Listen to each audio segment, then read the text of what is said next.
ഇന്നൊരു slow morning ആയിരുന്നു കേട്ടോ. എനിക്ക് ജർമ്മനിലെത്തിയ പിന്നെ എനിക്ക് ഇങ്ങനത്തെ ഒരു ദിവസം കിട്ടലും ഭയങ്കര കുറവാണ്. എനിക്കിഷ്ടമുള്ള കറികൾ വയ്ക്കാനും അതേപോലെ തന്നെ നല്ലൊരു സിനിമയും കണ്ട് അടിപൊളിയായിട്ട് റിലാക്സ് ചെയ്ത് ടാസ്കിനെ കുറിച്ചൊന്ന് ആലോചിക്കാണ്ടിരിക്കുന്ന ഒരു ദിവസം എന്ന് പറയുന്നത് ഇന്നത്തെ ഒരു ദിവസമായിരുന്നു കേട്ടോ. അപ്പം ഞാൻ ഓടിപ്പോയി നെറ്റോന്ന് പോയിട്ട് മീനൊക്കെ വാങ്ങി. അത് കഴിഞ്ഞിട്ട് ഇവിടെ നമുക്ക് ഫ്രോസൺ മീനാട്ടോ കിട്ടുന്നത്.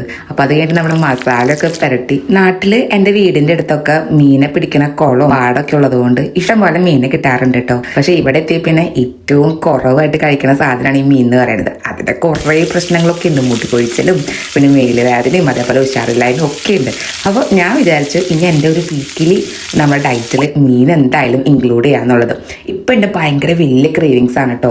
നല്ലൊരു പണ്ടത്തെ സിനിമ കാണാന്നുള്ളത്. ഇതിൽ എന്തൊരു കോമഡിയാലേ, അതൊന്നും ഇപ്പോഴത്തെ സിനിമയിൽ കാണാൻ പറ്റില്ല. ഇപ്പോഴത്തെ സിനിമകളൊക്കെ എന്ന് പറഞ്ഞിട്ടുണ്ടെങ്കിൽ പുതിയ മുഖങ്ങൾ എല്ലാ കാര്യങ്ങളും വരുന്നുണ്ടെങ്കിലും എന്തൊക്കെ പറഞ്ഞാലും ആ ഒരു പണ്ടത്തെ സിനിമയുടെ അത്ര കോമഡി അങ്ങനത്തെ കാര്യങ്ങളൊന്നും ഇല്ല.